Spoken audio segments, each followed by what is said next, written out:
Okay, thank you again, and we would like to welcome all of our government leaders, industry associates, and friends again to the event. And I want to recognize a few people. I want to extend appreciation to the members of the Convention Committee for their outstanding work in putting together such an amazing event. So for those of you that are here, if you'll stand up as I read your name off. Lisa Nilsson with Staker Parson Materials and Construction. Allie Jenkins with Oakland Construction. April McLean with Jacobson Construction. Spencer Parkinson with Morgan Asphalt. Kristen Beatty with MC Green and Sons. Chris Clark with Del Barton Agency. And Melissa Camp from AGC Utah. If you could just give them a hand for putting this together.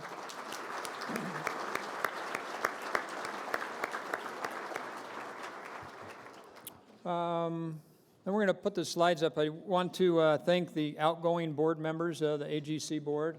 You see your mugshot up there. Incredible men. Dustin, what are you smiling at, huh? Huh? You're looking at me, you're laughing at me.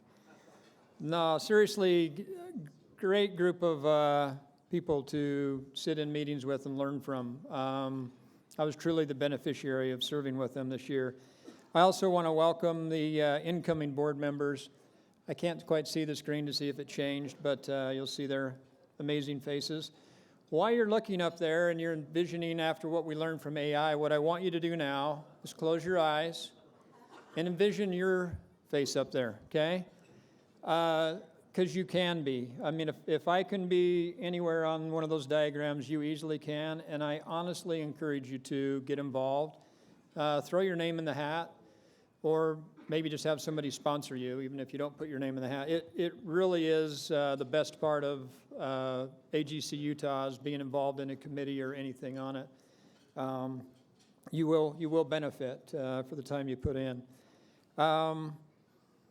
Asked me to share just a couple words, and I think I'm just going to steal some because nobody could say something any better than, what was this? I know who all watched the State of the State address yesterday? Or raise a hand. Okay, I didn't. Congrats. So Governor Cox shared some words in there that I want to share. I got to scroll back down. Give me a sec. I should put my glasses on.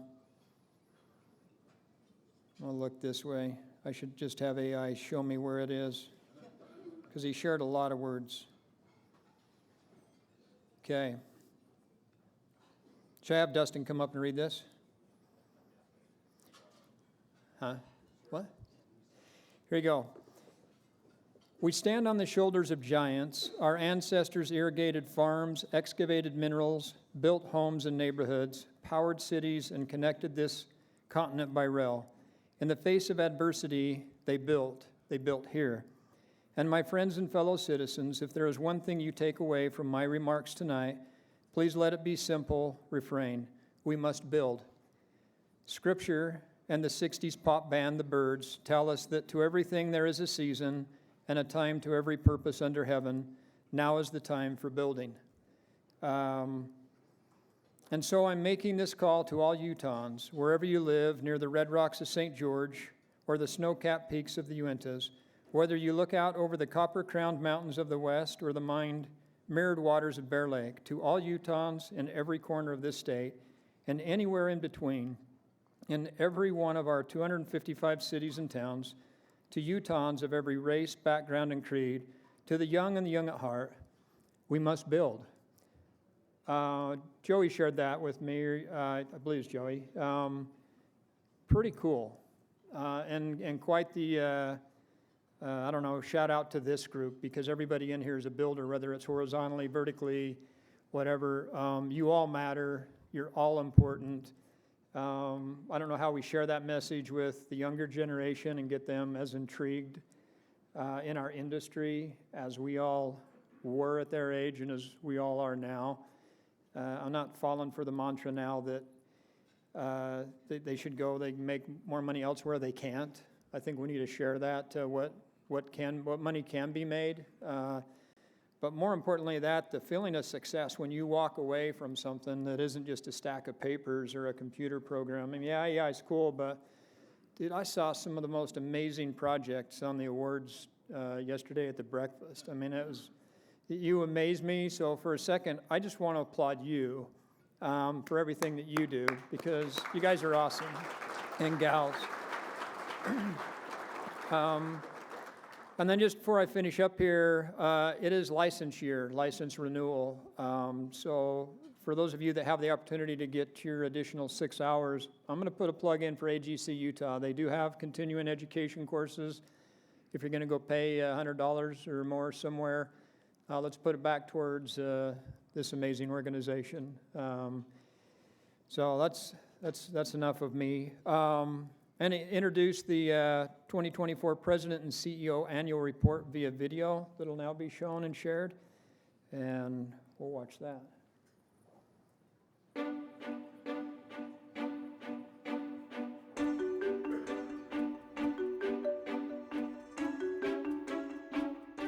Hello and welcome.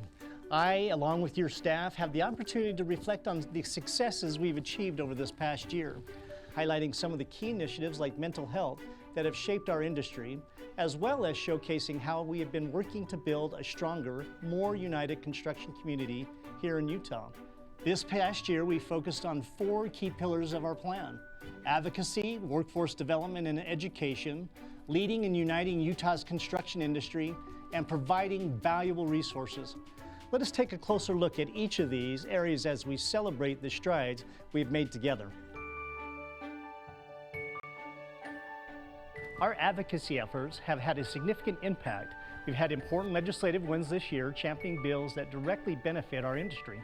We've strengthened partnerships with key government agencies, including the Department of Transportation, Division of Facilities and Construction Management, Utah Association of Counties, American Council of Engineering Companies, MSHA, and OSHA.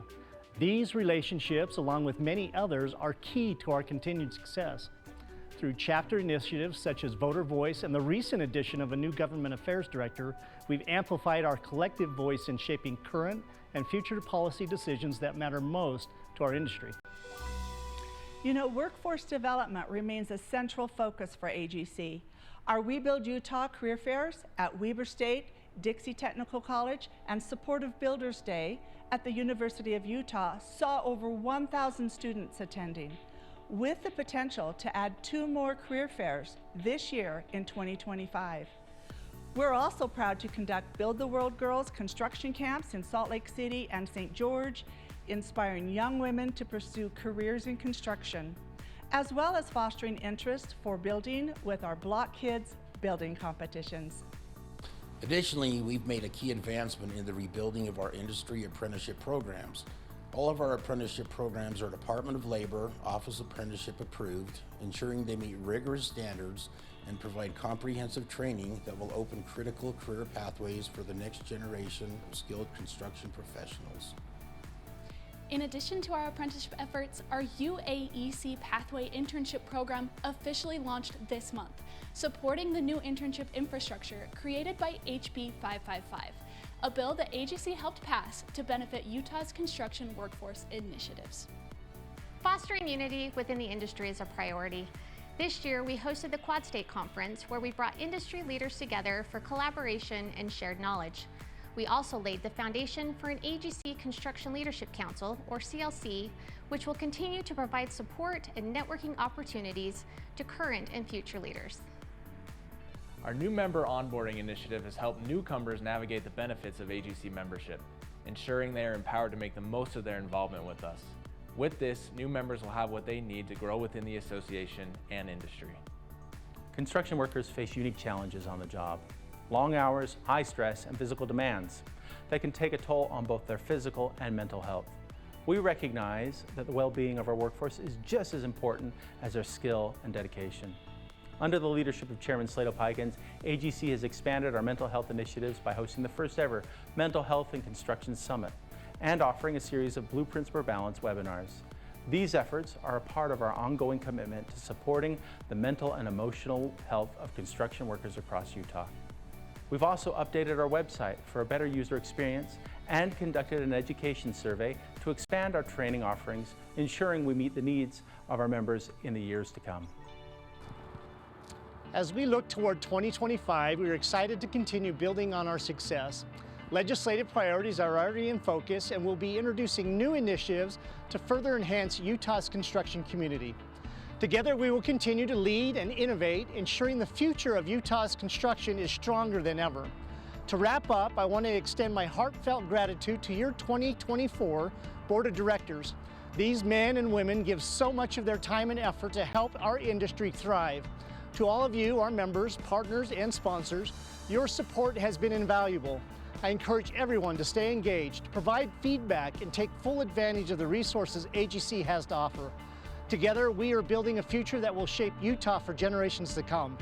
Thank you to your continued dedication to our industry. Let's make 2025 even better and make the impossible possible.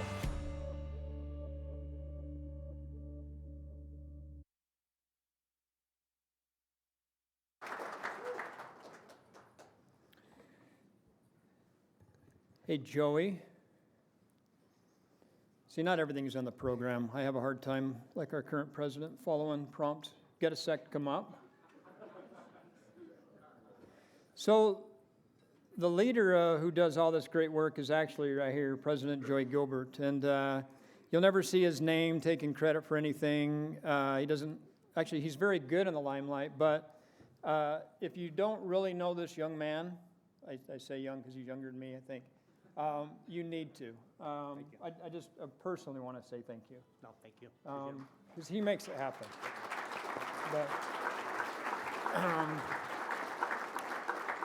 that said, you just saw a lot of faces up there too with, if all the AGC staff that was just in that video, will you please just stand again and let's give them a vote of thanks all the way in the back. They're around the room.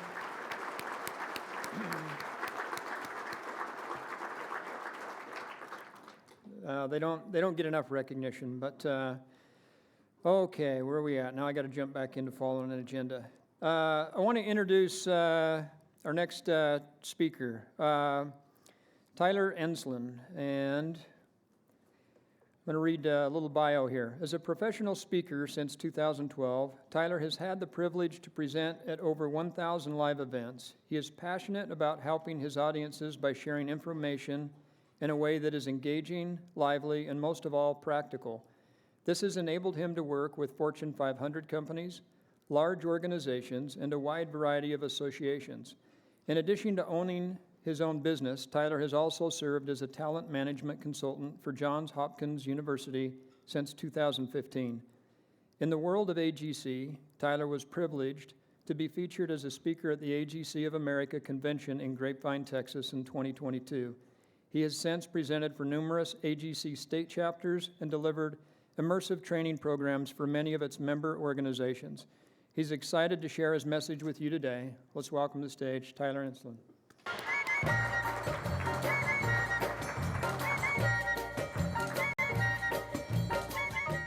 Thank you all very much. Nice to be here with you this afternoon. So our session title for today, it's called Mastering Your Memory. You may have noticed those handouts in front of you in little piles around your table. Interesting topic here. I want to begin with a bit of a survey for you to think about. Just raise your hand if you've experienced this before, okay? You're introduced to someone for the first time. You shake their hand. They tell you their name. And it seems like literally as soon as you let go of their hand, you have zero idea what they said their name was. Just put your hand nice and high if you've experienced that. Look at all those hands. Nice, honest group here. We appreciate that. I will not ask if you've experienced that today so far, but I know for a fact some of you have. In our session today, we'll talk about 3 simple, practical techniques that can help to alleviate that issue and greatly improve your ability to remember someone's name the first time you meet them. We'll also play 2 memory games, which we should have some fun with, and I'll share a method of memorization with you all that will hopefully be new to you and talk about a couple applications of that. So let's dive right in. You have handouts in front of you that'll be a nice guide if you want to follow along and take some organized notes. Those are meant to be folded in half, so they look like this. If you want to do that, they just make like a nice little pamphlet there. And I believe there's also pens at every station. You will need a way to write to fully participate in this, especially when we get to our memory games. I'll give you all a moment to get situated. Move stuff around. I know half of you still have food in front of you, so appreciate you bearing with us. All right, if you want to open up to that first page, there's 2 lines there at the top. Feel free to fill those in if you'd like. You can jot down your name on that first one. We start out nice and easy here. Hopefully you can remember that. Underneath of that, it says your first memory test. Let's see how sharp of a group we have here this afternoon. For your first memory test, please write the last letter of the first word of the last sentence that I said right before this sentence. So not this one, but the one before. I'm totally kidding. If you can do that, you can come up here and teach the session. I'm not even sure what I just said, let alone the answer. For your first memory test, just jot down my first name.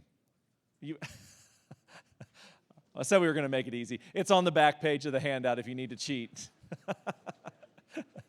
Now there's 2 names back there. I think you can figure which one's mine. Off to a roaring start here.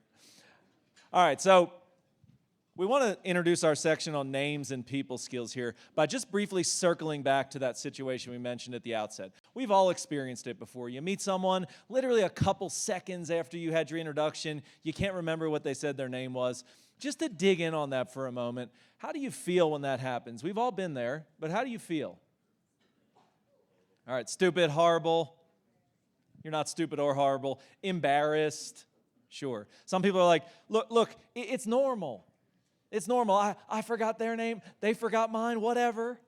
And sometimes that is the case, right? But I will say this. When that person does remember your name and is using it, it like shines a spotlight on the fact that you can't remember theirs, and it is embarrassing, frustrating, makes you feel stupid, all the things that you mentioned. I'm curious, does anyone have like a trick or a technique that you use when that occurs to try to get the name back out of your brain? Like, do you go through the alphabet? Do you try to get the person to say it again? What do you do if you miss the name at the beginning? You have your wife come up and introduce herself. Thank you. We hear that one a lot, like, oh, I just introduced them to someone else, and then listen for the name and act like you knew it the whole time. You watch out for that. What else do you do? And nice and loud, folks, so I'm sorry, I'm having trouble hearing up here. I ask them to remind me their last name. Ooh, that's it. Or people will be like, what was your name again? And they're like, oh, it's Tyler. And then they're like, oh, no, I knew that. Oh, come on, I knew that. I meant your last name. Watch out for that, too. People along those lines will be like, oh, I'll if it's a work type event, I'll ask for a business card, and then I'll try and glance at it real quick and act like I'm looking at their title or something like that.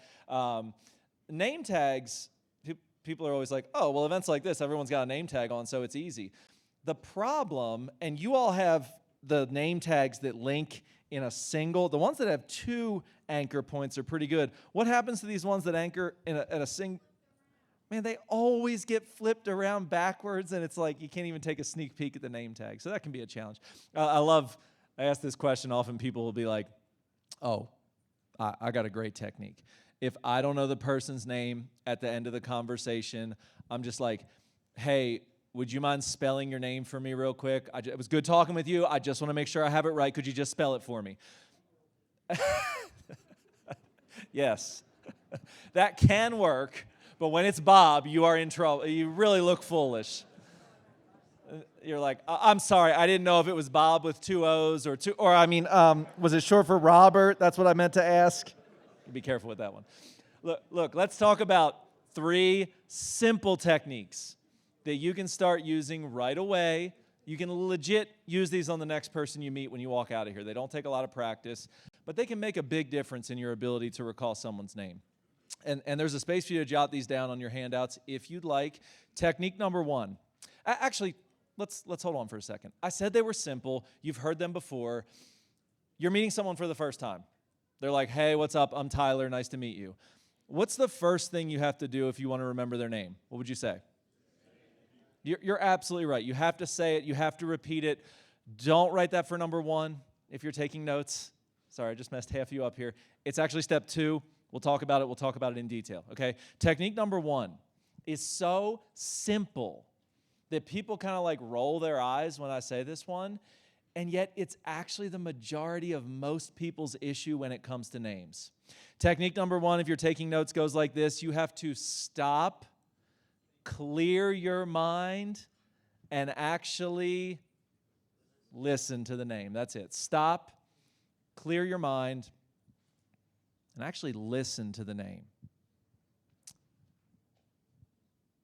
Now, let's just talk about this for a moment. First of all, why am I even saying this? Because think about it, like literally in the form of time, how long does it actually take you to listen to someone say their name? Like how long do you have to focus for? Literally a second, maybe 2 or 3 seconds, depending on the nature of the conversation. Not a long time. And it's interesting, I often ask people why this is a problem, and they're like, oh, look, man, I have ADD or ADHD. I've been diagnosed, I can't, or I have a super short attention span, I just can't focus, I can't do it, that's why it's a problem. I'm sorry, but that's simply not true. I mean, it may be true that you have ADD or ADHD, okay? But this whole I cannot focus for 1 to 2 seconds thing, we all can. If you can't, you are not able to drive or eat or hold down a job. It's not an issue of can or can't. We just don't. At the same time, realize that situation we talked about at the beginning, you meet someone a couple seconds after they were introduced, you can't remember their name. That happens to us, and often we mistakenly identify it as a memory problem. Like we think to ourselves, oh, I can't believe I forgot their name that quick. How is my memory so bad? At that point, you did not forget the person's name, and it was not a memory issue. Just to emphasize this, what kind of problem was it?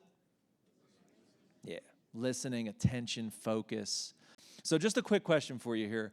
Why do we have so much difficulty listening to, focusing on this thing that literally takes 1 to 2 seconds of our attention? And another way to think about that question is like, when you're meeting someone for the first time, what are you typically thinking about? What's going through your mind in those first moments?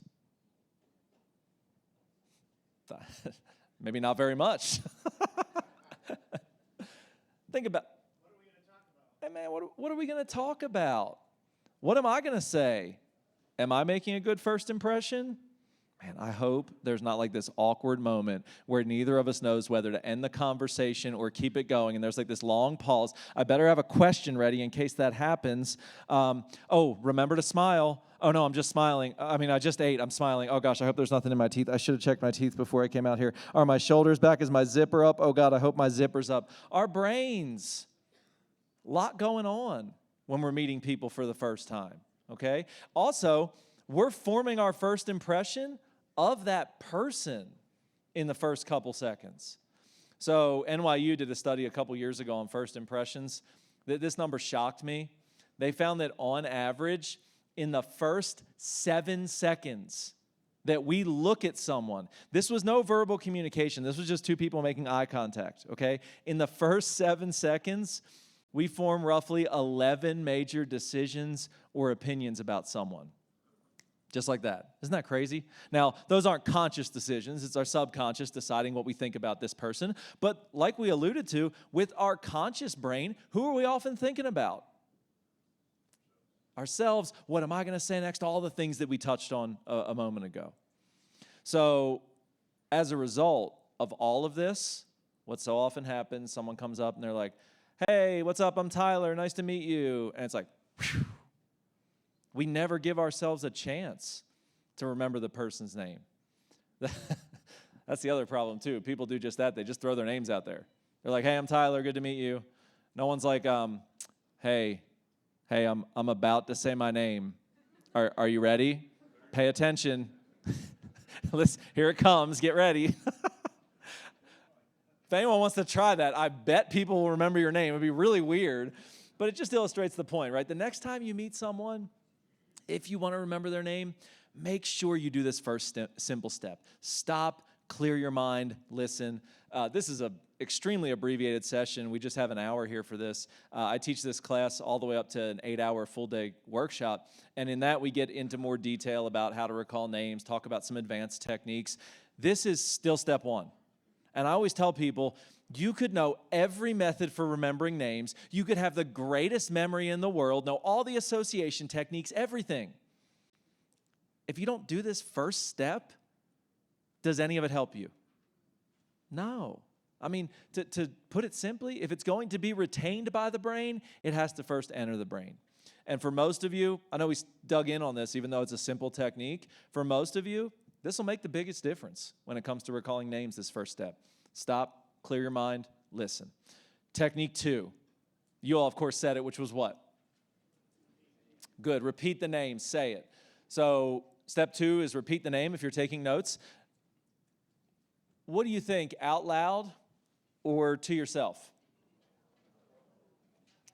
All right, I'm hearing some of both, and some of you are saying both, and I agree with you. Both if you can. Why is it really important to say the name out loud? What was that? Yeah, it reinforces it. You have another repetition that helps you out. Can anyone think of another benefit to repeating someone's name out loud the first time you meet them? Thank you. A couple of you saying the same thing on that one. Make sure you got it right. Yeah, people use this as a reason not to repeat names. They're like, oh, see, that's why I don't say names out loud. What if I heard it wrong? Then we have this awkward moment where they have to like correct me, and then I have to get it. It's awkward, so I don't say names at all. Look, if you heard it wrong, it is better to get that out of the way 3 seconds after you met the person than 3 hours or 3 days later call them by the wrong name. So that is a benefit to repeating names. Can you think of another way that this helps you, saying the name out loud? If the person next to you didn't know the name, now they got a reminder. I get the feeling you might be one of those people next to you that you want to give that reminder to. Good suggestion, though. I heard another one. I'm sorry. Yeah, it makes them feel comfortable if you do it in a natural way. In fact, if we go way back to 1936, in his famous book titled How to Win Friends and Influence People, Dale Carnegie, actually, I'm curious, quick show of hands if you've read that.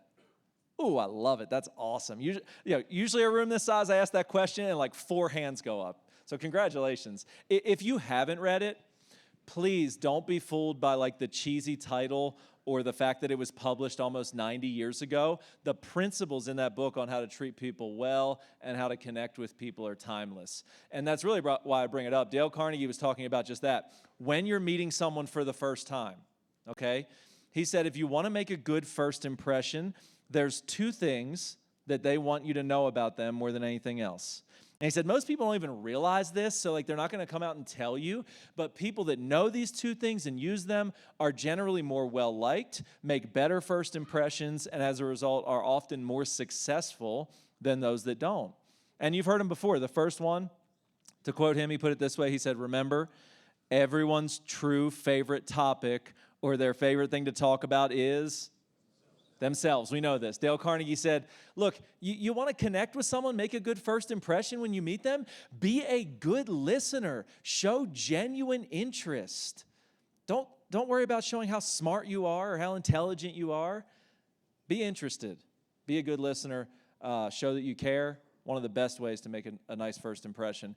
And then the second thing he said, and this deals directly with our subject here, he said, remember, the sweetest sound to a person's ears is their name. You want to connect with them, you want to form a bond right away, remember their name as soon as they give it to you, and then start using it naturally in conversation. Now, we come to an interesting question here, okay? And I'm curious as to your thoughts on this. How many times do you think you should say someone's name out loud during, I mean, you can say it as many times as you want in your head, but how many times do you think you should say it out loud during like that initial first conversation? All right, I'm hearing some 3s. I'm hearing 2, 7, okay? Look, it's interesting. I've asked this question probably to 100,000 people in the last, 10 years, probably more than that. And I hear 7 a lot. I think there's a popular training company that does a memory seminar that says you must say the name 7 times out loud during the first conversation. I was doing this session not long ago. A guy raised his hand. He's like, I went to a memory seminar years ago, and they told me that if you can just repeat the name out loud 13 times within the first 30 seconds, it guarantees that you'll remember the person's name. That's probably true. It probably does guarantee it. But what's the problem with that?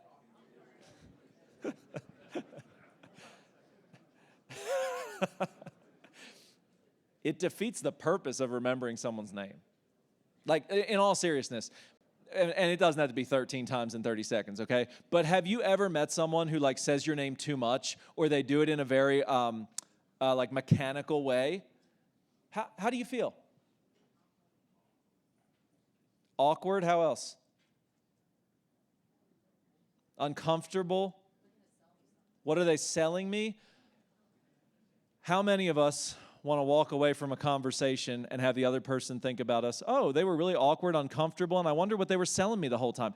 None of us want to give that first impression, and we've all had probably a bad experience at some point. I think the problem is we, as a result of that, often go the opposite way and don't repeat names at all. And it does make it more challenging to remember them. So studies show individuals who are in the habit, Lumosity did a study in 2017 that brought this out, individuals who are in the habit of repeating names on average out loud between 2 and 3 times during the first conversation are about twice as likely to remember it than those that don't. So in other words, if you want to double your chances of remembering someone's name the first time you meet them, try to say it out loud 2 or 3 times if you can during that first conversation. And if you can do it more than that, I heard a couple numbers that were higher than that when I asked the question. If you can do it more than 2 or 3 and it's natural, that's wonderful. But I would rather you only say the name once, and if that's what the conversation dictates, then say it 3 times and come across as a total stalker. Like, I think it's really important to make sure we're natural when we're doing this. So speaking of being natural, let's just talk about that briefly. And to be clear, we did not say you have to repeat the name 13 times in 30 seconds. We said 2 or 3 times during the first conversation. So let's start with 1. Where's one really natural place to say someone's name during like an initial first engagement? Hey, nice to meet you, Brent, right? Like right at the beginning, and you can throw the name out there. Can we think of another place where you could say it? Hey, there you go. It was nice talking with you. You can say the person's name. Enjoy the rest of your day. Is that normal? Yeah, good place. There's 2. Let's get creative here. Could we think of any others? Make you dig a little bit. Going to ask a question, especially if there's more than one person standing around you. It's necessary to dictate that by name. Any others? Here's one. How about when you're introducing them to someone else? We use that as like the cheater's way, like, oh, I missed the name, let me introduce them to someone else. But if you actually remembered it, now it's an opportunity to repeat it again and solidify it in your brain. So those are just a couple. There's more than that, right? But those are a couple natural places, 4 or 5 of them, where you can throw someone's name in a typical first conversation. Some of it's dependent on the nature of that first interaction, okay? If your entire first conversation with someone is 4 seconds long, do not repeat the name 3 times. Bare minimum of 1. We can almost always do 1. If 2 or 3 is appropriate, it's a wonderful habit, and it'll help to solidify the name in your memory. An important fact about memorization, the more senses you can get involved in remembering information, the better. So when you repeat the name out loud, it's not only an additional repetition, but you've said it again, you've heard it again. All of this helps you out. I encourage you, think about your current habits when it comes to this, okay? Are you already doing it 2 or 3 times during a first conversation? If you are, keep up the good work. That's wonderful. Are you a one person? Like you meet me and you're like, nice to meet you, Tyler. That's good. Keep doing that. But try to look for a place to throw in that second and perhaps third repetition. And look, if you're currently a 0 person like I was when I learned all this stuff, everyone was just like, nice to meet you, sir, nice to meet you, ma'am, or just nice to meet you. Just get in the solid habit of saying the name out loud once. Okay, you don't have to jump right from 0 to 3. Start with 1. You'll notice a difference. Then you can bump it up from there a little bit. So we've got stop, clear your mind, listen. Probably the hardest to do and the most impactful for most of us. Repeat the name out loud at least once. 2 or 3 times if you can. Let's go to our third technique here. Number 3, create an association. Some of you knew I was going to say this. Create an association. So all a memory association is, people overcomplicate this principle. You hear the phrase like mnemonic device, associative technique. All that entails is very simple, is I'm taking this new thing that I want to remember, in this case, someone's name, and I am associating it with something my brain is already familiar with. That's it. That's all any memory association, associative device, mnemonic device, whatever they want to call it, that's all it is. New piece of information, I'm associating it with something I already remember. So for example, when it comes to names, we've all probably done this. You meet someone, they tell you their first name, and it's the same name as one of your kids or your spouse or a close friend of yours. And you go, oh, that's my wife's name. I'll remember that easy. Now, if you actually go to the mental energy to connect those two things in your brain, do you usually remember the person's name? Works pretty well, right? Most of the time. The issue with that one is we only know so many people. So eventually you're going to meet someone that does not have your wife or husband or one of your kids or a very close friend's first name. So I'm curious, does anyone have any association techniques that you either currently use or maybe you've used in the past that help you to remember names other than just I'm associating this person with someone I already know by that first name? Anything else that you've done or heard of? By their job? Okay, so like what do they do? That connection can help. I heard another one. Okay, maybe not. All right, so rhyme it with something. Associate their name with an object. These are good.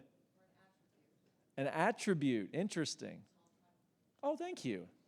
I don't get called tall very often, so I'll take it. It must be because I'm standing up on this stage here. Similar, like I was doing this session a couple weeks ago, someone was like, oh, your name's Tyler, and you're teaching us a technique, so you're teaching Tyler, this little attribute thing, right? Nice connection there. That's a good one. Any others? Some people use celebrities. Like, oh, I think of a celebrity that has that name. Or if you're really into sports, maybe you can think of a sports star or sports player that has that person's first name. This one's always interesting to me. People use like distinct facial features. They'll be like, I remember Rosie because Rosie has really bright rosy cheeks. Or I remember Bill because Bill has this giant nose that looks just like a duck bill, and that's how I remember him. That one never worked for me. Sorry, no offense to any Bills out there in the audience. I'm sure your nose is perfectly normal. But I know a lot of people who use that one. The method that I use for name associations, been using this for about 10 years. I find it to be pretty helpful. The gentleman over there mentioned objects. Similar to what I try to do. When I meet someone, I try to create a representative picture that reminds me of their name and then simply associate that picture with the individual. So when you think about it, some names are naturally pictures, okay? For example, if I meet Rose, I would picture Rose holding a rose. It's already a picture. I meet Robin. Robin has a little bird, a little robin perched on her shoulder. Matt is standing on a doormat. Sandy is covered in sand. Like, these are examples of names that are already naturally pictures, and it's pretty natural and easy when it comes to those. That little trigger increases the likelihood that you'll remember it. Even names that aren't naturally pictures. People are like, well, what about other common names like Kathy or Carol? Like, those aren't pictures. They're not, but you can turn them into pictures. Kathy is holding this little cat. Carol is singing Christmas carols. Nick, poor Nick. Nick was shaving, and he put all these nicks all over his face. Tom has a turkey. Mike is talking into a microphone. Even the name Tyler. It's not a picture, right? But if I were to ask you to come up with a representative picture for the name Tyler, what comes to mind? All right, tie. Some people are like, oh, you're laying tile or you're rolling a giant tire. These are all examples of just representative pictures that can help you to recall the person's name. So a couple things here. Number one, people always ask, okay, you gave a bunch of different examples, right? What is the right way to create associations to help me remember people's names? And what is the wrong way? We're going to keep this really simple. The right way is what works for you. The wrong way is what doesn't. I share what works for me. Maybe you find something a little bit different. I literally hear people are like, oh, all I have to do is picture the person's name written on their forehead, and I do that, I remember it 100% of the time. That would never work for me. Works for a lot of people. Secondly, the real benefit behind creating a name association is two things, okay? Number one, it forces you to think about it a little bit more. And that's half the battle. Focus is half of the key here with all of this. So that's part of it. But secondly, and this is so important, it gives you an additional way to access that information, okay? So in other words, if I meet Joey for the first time and I listen and I repeat his name, that's good. It's good. I see him 2 hours later and I'm like, oh my gosh, I just met him. Dude, what's his name? What's his name? Now, sometimes it's there, and that's wonderful. It's just like, Joey, got it, right? But in other instances, if it's not, or if my brain goes blank, having an association gives me a different way to get to that same information. And that is critical. I think about it like this, right? Like the wiring, so to speak, of the brain is legit neural pathways. Okay, so I'm trying to get to this destination, this information that I want to remember, and it's like the neural pathway's blocked. I can't get there. Now, if you're driving somewhere, if you think about a physical destination, and your road is blocked, what do you need? You need a detour. I mean, you could just quit, give up, and go home, but if you don't want to do that, you need another way to get to that same place. That's what associations do. They give you that detour. They give you that additional way to access the information. I'll give you a real quick example of how this works, and then we'll move into our first memory game. So this was July of 2021. It was my first in-person training event in like 15 months, something like that, which is crazy. I mean, I was doing stuff on Zoom, but the entire industry of in-person events got shut down for legitimately like a year and a half.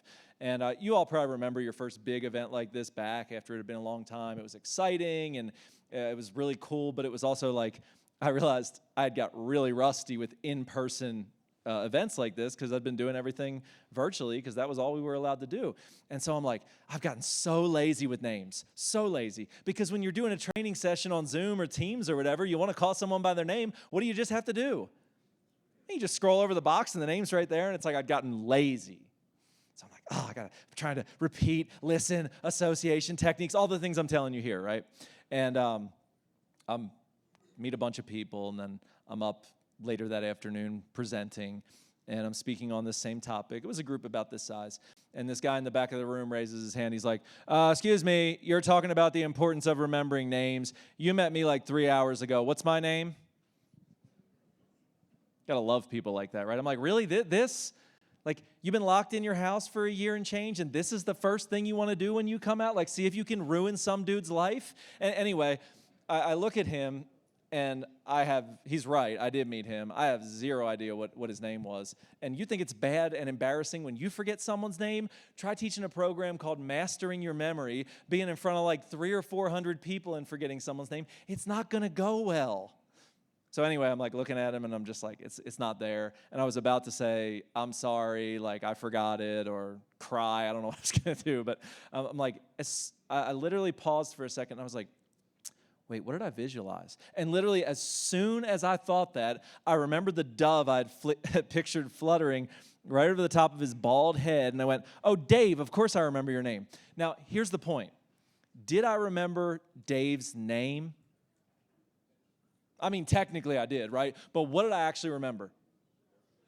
The association, the picture. Here's the other cool thing. If you start, like I use the little visual techniques, right? Whatever version of this you use, if you're going to try this, a lot of the people we meet have the same names. Like, how many Daves do you think I meet in a typical month going around, going to events like this? Quite a few. Every Dave that I meet, what's my picture? It could be a bald head. Every Dave I meet, I think of the dove, right? Whether he's bald, whether he has hair, whether he's wearing a hat, that's my visual. I don't have to change it. So you build up, my point to this is, you build up this like bank of association techniques that you can use, and it almost becomes second nature. So to wrap this little section up, okay? Those first two, if you're listening to this sort of casually, and you're like, yeah, he's right, I could be a little bit better with names. Focus on the first two. Listen, repeat the name, one to three times, okay?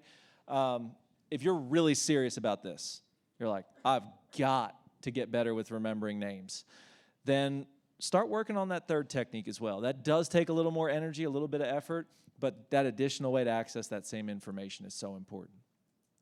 Okay, so in the questions or thoughts on what we've discussed so far with names? All right, in the time we have left, can someone give me a time check here? I don't have a clock up here. Okay, so I have about 30 left. Is that right? Okay. Look, in the time we have left, we're going to play 2 memory games. We're definitely going to do one of them full, one we might do like 2/3 of. But anyway, we'll deal with that in a few minutes when we figure out how much time we have left. Before we do our first memory game, I want to share a method of memorization with you all that'll hopefully be new and give you a chance to use it. So it's interesting. You all had a fantastic AI speaker this morning. I caught bits and pieces of it. And it's, I would say, 9 out of 10 events that I attend have an AI speaker right now. It's like, for legit reasons. It's such a hot topic. It's interesting. There's another concept out there that's gaining traction called digital dementia, kind of the counterpart to reliance on technology. Anybody heard of this before? All right, doesn't look like it. Really interesting. So Manfred Spitzer, he's a German neuroscientist, and he coined this phrase. And basically, to simplify it, when we rely excessively, and that's the word, right? Excessively on technology, it affects our cognitive function and our brain health. You can think about it like so you hear people saying like, oh my gosh, our devices are making us stupid. Technology's making us stupid. Those people to a certain extent are right. Now there's a balance, okay? We're not saying technology's bad or, bury your head in the sand or burn your computer or never use AI. But those things are parts of life. We need them. But what we are saying is look for opportunities to exercise your memory on a regular basis. It's similar to a muscle. Really, all of our cognitive function is, right? So let's take our leg muscles, for example, okay? If I decided tomorrow, you know what, my legs are fine, there's nothing wrong with them, these muscles are okay. I mean, they could be bigger or whatever, right? But they work. But from now on, I'm just going to ride around in a wheelchair whenever I can because I've got this wheelchair, and I mean, it's a lot easier, right? Why not? Eventually, over time, what would happen to these muscles? They'd atrophy. They'd get small. Their function, their ability would actually decrease. Apparently, something similar can happen when it comes to our cognition. Again, if we're relying excessively on technology. So it's a good reminder to exercise our cognitive function, exercise our memory on a regular basis. And again, it's called digital dementia if you want to do a little more research on that. Really interesting. But I want to give you an opportunity to do just that. Learn a new technique for memorization and exercise your brain a little bit, kind of see how this works for you. So before I share the method with you, I want to share an important fact about how your memory functions, and that is this: the language of your memory is pictures. The language of your memory, or the language of the brain, is pictures. So whether you consider yourself to be a visual learner or like a non-visual learner, if I were to ask you right now, from memory, describe your car or truck to me. What color is it? What do the wheels look like on your truck? What about the inside, the seats, the dash, the shifter? As I ask you that, what pops into your head? Picture the car or truck, right? We don't see the words, black exterior, tan leather, alloy wheels. Like, we see the thing itself, and it's easy to remember because it is visual. By the way, I know we touched on this a bunch of times. This is why it's so much easier to recognize faces than it is to remember what the person's name is, because faces are already in the language of memory. They're visual. The name, the details about the person, those are abstracts, right? So it makes sense. Those are a little bit more difficult to recall. Now that you know that, and some of you knew it, you've been reminded of it, right, that the language of the brain is pictures.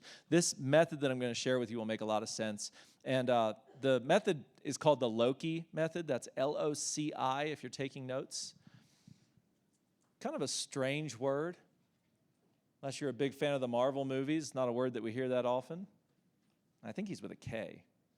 Anyway, it's actually a Latin word Loci. I'm curious, anybody heard of this before by a quick show of hands?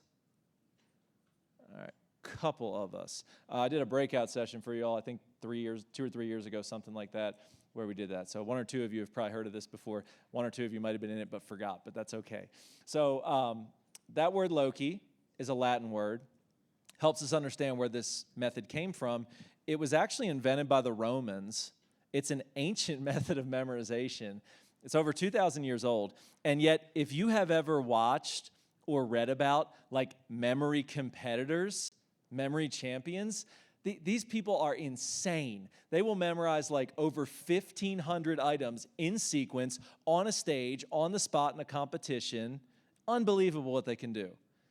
This is the method that they all use. So it's this unique thing where you've got this ancient technique over 2,000 years old, and still the best people in the world at what they do on the cutting edge of their industry using the same technique. That word Loki, when translated into English, literally means location. Location. And that helps us understand the whole concept behind the Loki method, which is this. If I want to memorize a list of information or a list of items, if I can visualize each thing that I want to recall in a location that's already familiar to me, the whole process becomes a lot easier, and I don't even have to write that information down if I don't want to. Much of our memory is spatial, so when you're trying to remember something in a specific location, it's easier, and it's geared towards the language of memory. 3 simple components that make the Loki method work.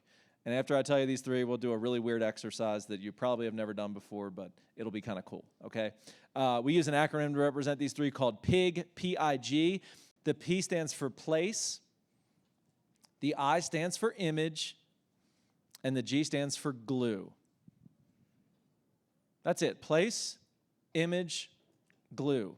So the next time you read about some memory champion who memorized 1,743 items in sequence, that's all it comes down to. It was a combination of these 3 things: place, image, glue. Kind of hard to believe it's that simple, right? The first thing you need is a place or a location to picture information. That's the whole concept behind this method, right? The Loki method.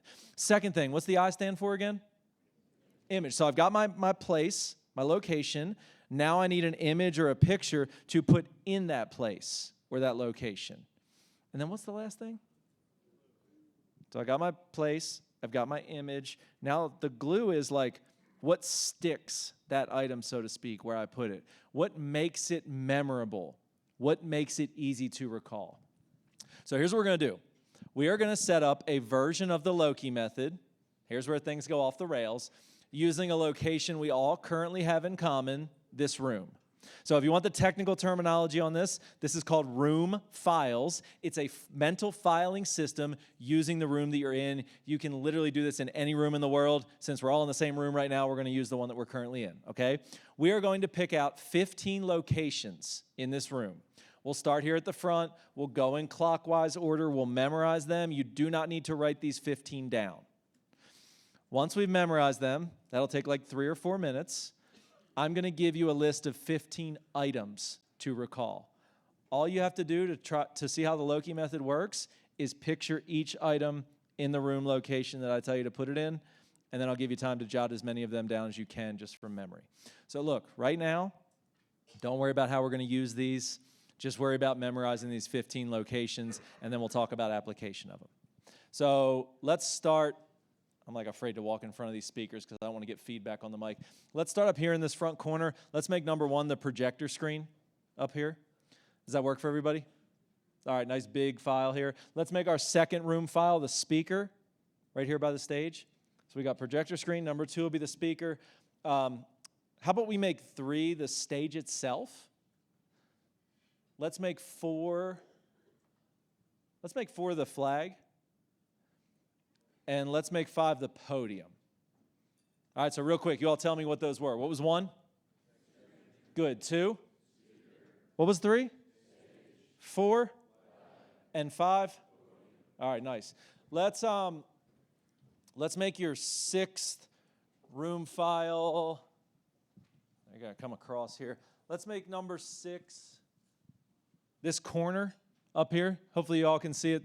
Since it's kind of a long, stretched out room, we'll just make 6 the corner. Let's make 7. What would you call it? Would you call this like a panel? What would you call this? Panel? All right. We'll call 7 a panel. Let's make 8 the AGC sign here. So 8 will be the AGC sign. Let's go ahead and make 9 the exit sign. You can use whichever one's closest to you. So 9 will be the exit sign. And let's make 10 the doors. So real quick, what was number 6? Good. 7? What was 8? 9? And 10? All right, nice job. Let's make 11 the camera, in the back of the room there. So 11 will be the camera. Let's go up to the ceiling for a couple. Let's make 12 the chandelier. Again, you can use whichever one's over top of you. We got a bunch of them. Let's make 13. Is that a speaker? Oh, we already used the speaker. Let's make 13 the track. How's that? 13 will be the track that the divider goes in. Is that good? All right, let's go down and make 14 your table that you're sitting at, and 15 will be the floor. So real quick, what was 11? Good. 12? What was 13? 14? And 15? Nice job. Sorry to those of you that just walked in. You're like, why is he in the back of the room? Real quick review. Let's do them again. Make sure you got them. What was number 1? 2? 3? Good. What was 4? And 5? Nice. What was the 6th one? 7? 8? What was 9? 10? Nice job. What was 11? 12? 13? 14? And 15. All right, nice job. You got them all, or you need to do them again?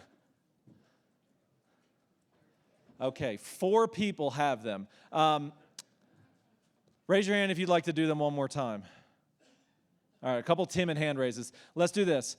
Let's do them backwards, because if you can do them backwards, you got them, okay? What was 15? 14. 13? 12? Good. What was 11? 10? 9? What about 8? 7? 6? 5? 4? 3? 2? And... All right, nice job. You guys got these locked in. Good job on that. So that's our place or our location. Again, 15 of them that we're going to use for this version of the Loki method. Now, I'm going to give you 15 items. These are just like common insignificant items, okay, to recall in order. All you have to do to make this work is visualize each item that I tell you in the room location that I tell you to picture it in. Now, that's place and image.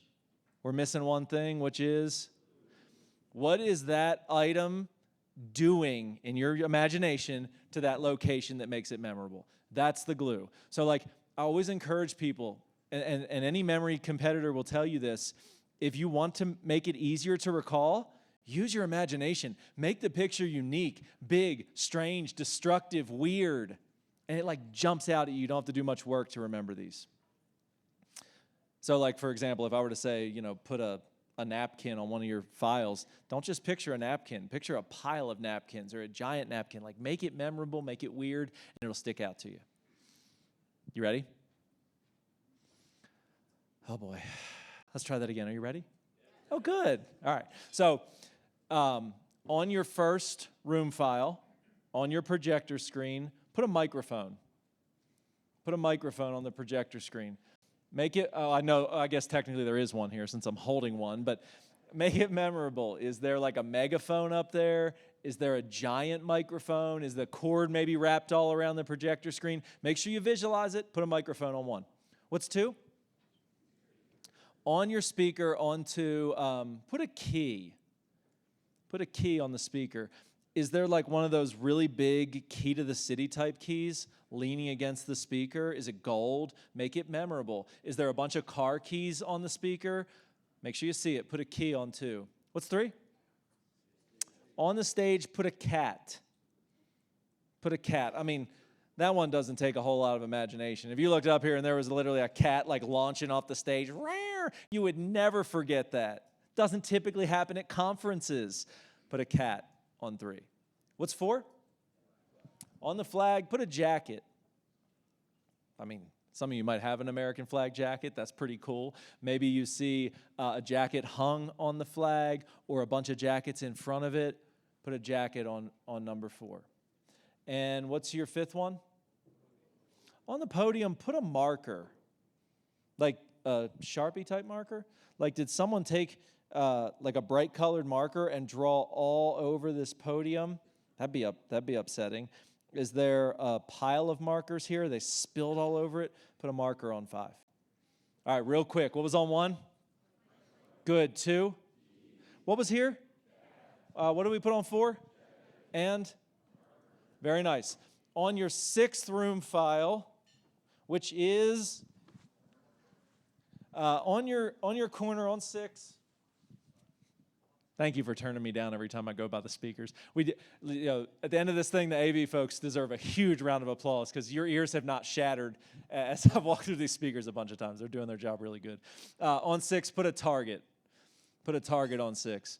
So is there like a dartboard type target over here in the corner? Is there a shooting range target? Is there the big red lit up sign from the store Target? Make sure you see it. Put a target on 6. What's 7?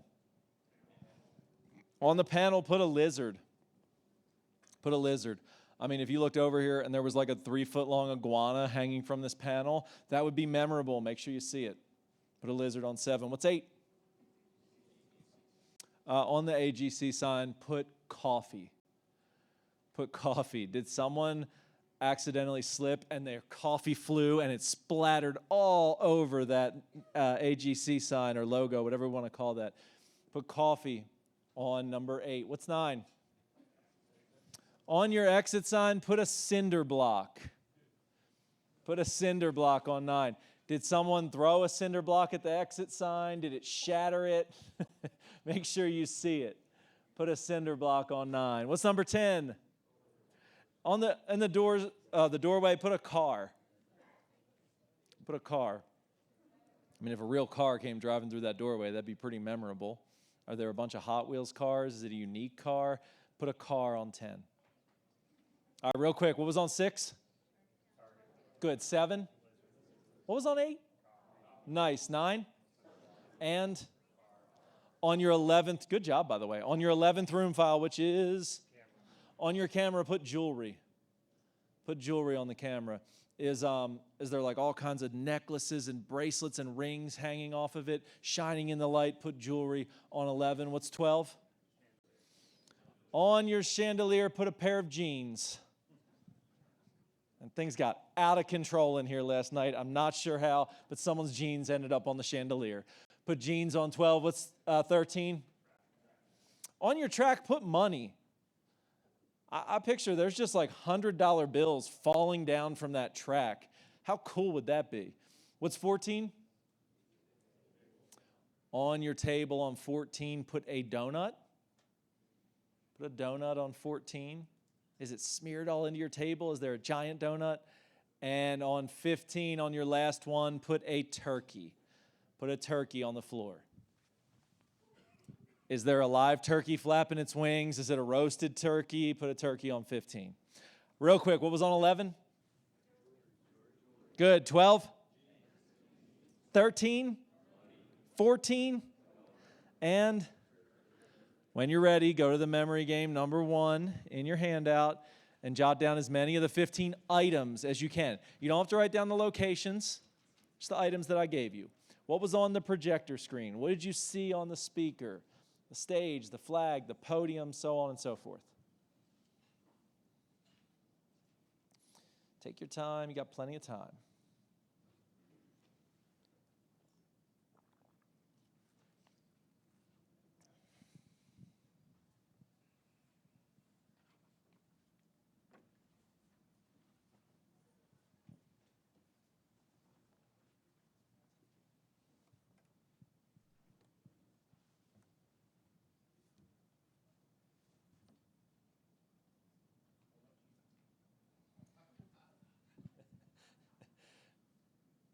we'll say no cheating for the first like minute or two. You know, if you're really struggling, you can ask your neighbor for some help.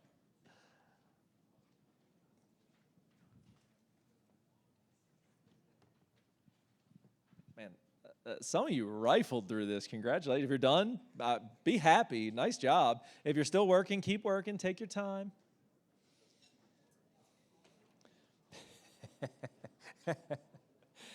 And again, if you get stuck on one or two of them, you know, ask someone around you for help.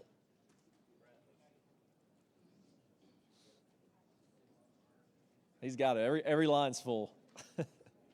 We don't know if they're right, but every line's full.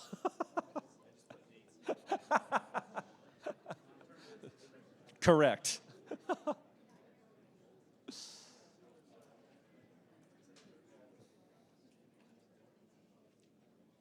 All right. How'd you do? Let's find out. Raise your hand if you got 13 or more correct without a lot of help.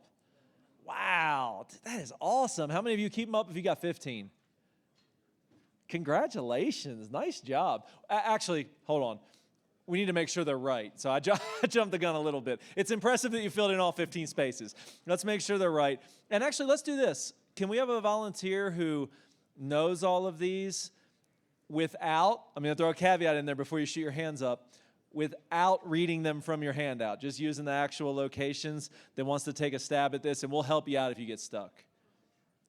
All right, I saw your hand first. I got to go with the first hand I saw. What's your name? But I think that right. What's your name? Allie. Allie, all right. So take it away. Nice to meet you too. Take it away and we'll help you out if you get stuck. Microphone, key, cat, jacket, marker, target, lizard, coffee, cinder block, car, jewelry, jeans, money, donut, and turkey. Awesome job. You really sold that I'm nervous thing, and then you were going so fast I couldn't even keep up to see if they were correct. But nice job. So look, that's the Loki method. Like I said, I didn't just want to talk about it. I wanted to actually give you an opportunity to use it and see how it worked. And it seemed like it worked really well for most of you. So congratulations. I'm glad that it worked out. Now, for most of us, this room is not a location that we're going to remember long term. You may, okay? But I want to throw this out there. If you liked this and it worked for you and you're kind of a little bit impressed by what you just did, I mean, I can guarantee you this. In the full version of this session, I give people 15 items, and I'm like, hey, just use whatever method you want to memorize them. And most people remember like 3 or 4 in order. So I hope you're a little bit impressed by what you just did using this technique, using this actual method. If you liked it, set up a version of it that you can use. So this is called room files. Again, you can use any room that you're currently in to file information. A system I use a lot is similar, but it's called house files. So you do exactly what we did here, but you pick out, and it doesn't have to be 15. It's just a number for us to use. Could be 10, could be 20, whatever. Locations in your home. I recommend you break it into rooms. I do like 5 in each room in clockwise order. My first room is numbers 1 through 5. My second room, 6 through 10. Third room, 11 through 15, and so on and so forth. Once you've memorized those, that's your place. That's your pea and pig. That's your location. You can use it to memorize all sorts of information. I use this method for everything from like, I need 8 things at the store. I'll use my house files. I'll picture each thing. You start on my first house file. I'll picture each thing I need, and then I go to the store and get it. People are like, why don't you write a list? Why don't you just write a list? If I have like 92 things at the store, yeah, I'm going to write a list. But like for those little things, we talked about exercising your brain. It's a good opportunity to do that, get less reliant on lists or technology, and practice the techniques. If you don't like the house files thing or the room files thing, there's another system called body files. That one can get interesting, but same thing, except you use locations on your body to memorize information. And I, like I said, I use this for like simple stuff, like what I need at the store, all the way to presenting without notes. I do all my presentations with no notes or PowerPoint. This is how. I have an outline using visuals on my house files or my body files, and it's just like having a written outline, except no one knows you have it because you use those visuals using the Loki method. Really cool how it works. So as we wrap up here, actually, let me throw this out there. Any questions about the Loki method? We're going to do one more exercise, and then we're going to conclude. Okay, so I think we're just going to I want to have some fun with this. I could do a longer one that has 15 items, but it takes a lot of time. So we're going to do a 10-item second memory game. And we're going to time you to test your speed. And then we'll wrap up. So this is also a team exercise. You get to do it together, so it's kind of fun. One of the things people will say is like, well, those 15 items we just did, those were cool, but we spent a lot of time on them. I mean, you went over each one, you broke them into 5s, you reviewed them. What if I have to memorize information in like a rapid fire setting? Can the low-key method still work for that? Well, let's find out. I'm going to give you 10 visuals, 1 to file to your first 10 room files. So don't worry about the microphone, the jacket, the cat, all that stuff. This is a new set of visuals using the same room locations, okay? We'll start at 1. We're only going to number 10, which means we're going to stop where? Nice. So part of this depends on me and how fast I can talk, and part of it depends on you and how quickly you can give me the next room location. So here's what I'll do. I'll give you 10 visuals, 1 to file to each of the first 10 room files. I am going to start my stopwatch when I give you the first one. I'm going to stop it when I give you the last one to see how long it takes to do 10 visuals. And at the end, your time only counts if you can remember them all in order. So I'll throw this out there. I did this session in Orlando last Saturday, with a group about this size, and we got a time of 51.8 seconds on this.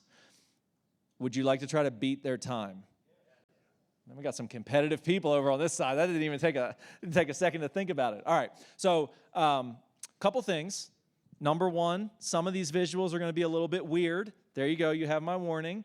Number 2, I'm going to talk as fast as I can, so apologies in advance. If I start coughing or something like that, I'll pause the stopwatch so your time doesn't get penalized, okay?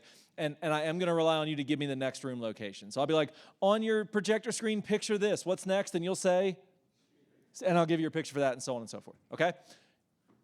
You ready? All right. On your projector screen, on your first room file, picture a Dell computer and wrap your underwear around it. A Dell computer wrapped in underwear. What's 2? Put a pencil on the speaker. A pencil. What's 3? Put a jersey. Drape a jersey all over the stage. What's 4? Cover the flag with peaches. Cover the flag with peaches. Don't ask. What's 5? Put a giant Connect 4 game on the podium. A Connect 4 game on the podium. What's number 6? Put a ship's mast in the corner. A ship's mast in the corner. What's 7? Put a merry-go-round in front of the panel. A merry-go-round. What's 8? Picture me. I'm standing in front of the AGC sign. I am singing carols and I'm looking down. I won't look at you. I'm singing carols and looking down. What's 9? Put a hamster on the exit sign. And 10? Put 2 lovers on the door. That's a pretty good time. Any guesses? Y'all are like, what just happened? Close. 45.4. Nice job. Now, it only counts if. So let's see if you got them. What did we put on the first one? Nice. What was here? What did we put on 3? What about 4? What was 5? It was. What did we put on number 6? Nice job. 7 was? 8. What was 8? And? Good job. I wouldn't look at you. I was looking down. What was on 9? And 10? Nice job. Give yourselves a hand. You just did 10 visuals in 45.4 seconds. That's less than 5 seconds per item. You also just learned, through a mixture of representative pictures and phonetic breakdowns, the first 10 states to join the union in the order that they joined. What was the first state to join? What was on the projector? Delaware was the first state to join the union. What was the second state to join? Pennsylvania. What was the third? New Jersey. What state joined fourth? That was peaches for Georgia. Nice job. What was the fifth state? Connecticut. Good. If anyone has a better picture for Connecticut, come see me afterwards. I'm open to suggestions here, okay? What was the sixth state? Nice. 7? Maryland, my home state. What was 8? That's a hard one. Which Carolina? Good job. South Carolina. I was looking down. Nice job on that. That was a tough one. What's 9? New Hampshire, yes. And 10, Virginia is for lovers. It's on all their signs now. And you're like, why did we put 2 lovers on the door? Hey, take it up with Virginia. It's their slogan. So, look, what if I were to ask you, just for the heck of it, what was the 4th state to join the Union? What was the 9th?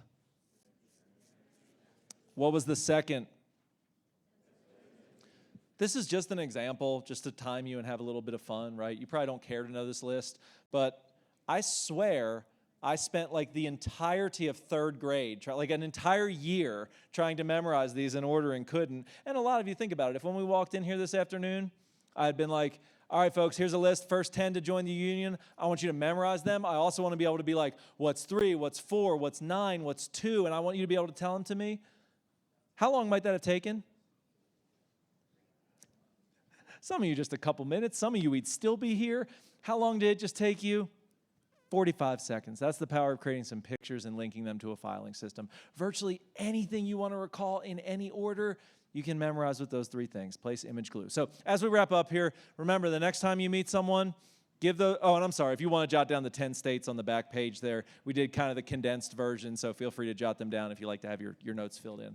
The next time you meet someone, make sure you listen and are paying attention when they say their name. Try to repeat it out loud at least once, 2 or 3 times if you can, and create an association. By the way, if you liked the association technique that I shared, the memory game number 1, those 15 pictures, are 15 common visuals that I use to remember names: a microphone for Mike, a jacket for Jackie, a key for Keith, a marker for Mark, and so on and so forth. You have a starting point now if you want some name associations. So we kind of killed 2 birds with 1 stone with that one. And again, when it comes to the Loki method, if you like this, if it worked for you, set up a version of it that you can use: house files, body files, another room that you're familiar with. It's incredible what you can recall with those 3 simple things: place, image, and glue. Thank you all so much for your time and for all your comments today. You were a great audience.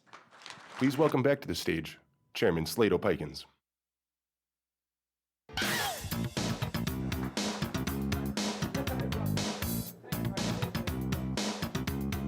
Let's give Tyler another round of applause. So in the spirit of fun, how confident are you guys in each other as a team? Who's the weakest link? Because I have a little game I just came up with as Tyler was announcing. So we have 9 gifts to give away. So first of all, does everybody got their ticket turned in with my name on it? Because the game's going to be a lot easier if my name's on all of them, right? Does everybody have their ticket turned in? Anybody not have their ticket turned in with their name on it yet? Okay, we're going to say they're all good. So our lovely helper. There are 9 gifts to give away. We're going to read off the name of the 9 people, and you guys are going to memorize them. You're not going to write them down. The 10th person, whose name I draw out, will have to repeat back the 9 people in order with which gift they get. If the 10th person does this correctly, AGC Utah will give every single one of you one of these bags. Who wants to play? Who is the weakest link? No, I'm dead serious, though, too. Everybody will get a bag. Okay? We got it in the budget. Where'd Joey go? Joey's over here. We okay with this, Joey? That's my outgoing. Brett, I'm spending your money for 2025. I'm out, so who wants to play? Huh? You up? Okay. We'll write the names down just in case the 10th person is anybody, and you can cop out. If we draw your name number 10, you don't want to. Okay, who doesn't want to do this? Raise your hand. Let's be honest. My name's not in here. Okay, if you're 10 and you don't want to play, we'll go to number 11 or something. So I'll write down names as we draw them out. So number 1 on the luggage set is Kelly Cox. 1, Kelly Cox, luggage. Kelly, screen, luggage, right? Okay, you guys, this is so easy. Britton Burton is number 2, and Britton gets the power bank.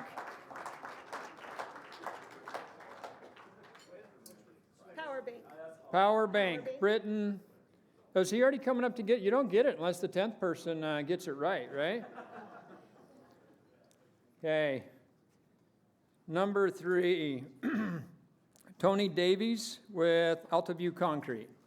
And they get the Beats speaker. Is Tony here? Tony Davies going once, Altaview. Okay, we're going to tuck him away then. Everybody remember Tony? Now it's kind of screwing up with the whole thing, huh? Okay. Wipe Tony back out because Tony was number 3, which was, which one, Dustin? Speaker, stage, huh? 3 was the speaker, huh? I should not have this much fun. Okay, next one, number 4 is Chris Kemper with Ames. Chris here? Chris gets the folding wagon. Okay, number 5 will get the axe throwing. Robert Jones, Jones Excavating. Robert here? Robert, oh, over there, okay. So Robert gets the axe throwing. That was number 5. Minky Blanket will be number 6. Tasha Gonzalez, Altaview Concrete. This is good. The women keep getting the Minky Blankets. This is perfect. You'd think this was planned. Okay, number 7 is the NutriBullet. You're going to be number 10, right? No. Are you nervous, though? Okay, so number 10 or 7 NutriBullet goes to John Dalton with Jacobson. Yeah, it's here. Number 8, the Ion speaker. Var Black. Right back here, okay, and that is the Ion speaker. Number 9, Vizio soundbar.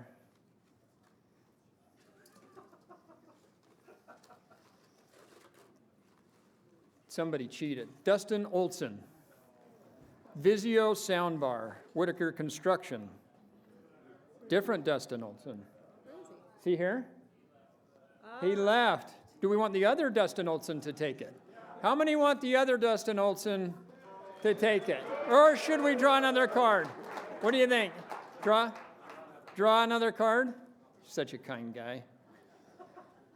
Brady Nunley with MRES. Brady? Okay. Okay, now who's the most nervous person in the room? Because this is number 10. Let's stir him up. We're going to stir him up. Huh? Tyler Enslin. He's not. Pete Barbie. Barry. RDO Equipment. You won't remember. Okay, I'm going to give you 3 strikes. Again, this everybody gets a bag. We got another opportunity to be number 10. Woo, Tyler Hansen of Sunrock. Tyler, you want to play? Minute to win it?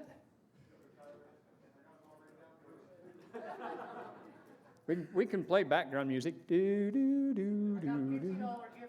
And a $50 gift card. If you don't get it, you can blame me for being a poor presenter of association. You can't get it. Okay, do we want one more person to try? Do we want to volunteer? Okay, volunteer. Is there anybody who wants to volunteer? They can have a buddy. Why are people leaving? Hey, don't leave. No, really, don't leave. You really don't want to leave. Okay, 10 more seconds for volunteer. 9876. Okay, listen. Everybody's a winner. You all get a bag. So don't leave without it. It'll be outside. It's too big to hand out. I just thought it would make it more stressful so I could treat mental health issues in your life. So who was nervous that they were going to be number 10 by the raise of hand, though? Right? Let all your peers down. No. Sincerely, thank you. This is how I have fun. Don't forget tonight's event starts at 6:30. And it is business casual on dress. So that is tank tops and shorts for those who are brave. Thank you. You're done.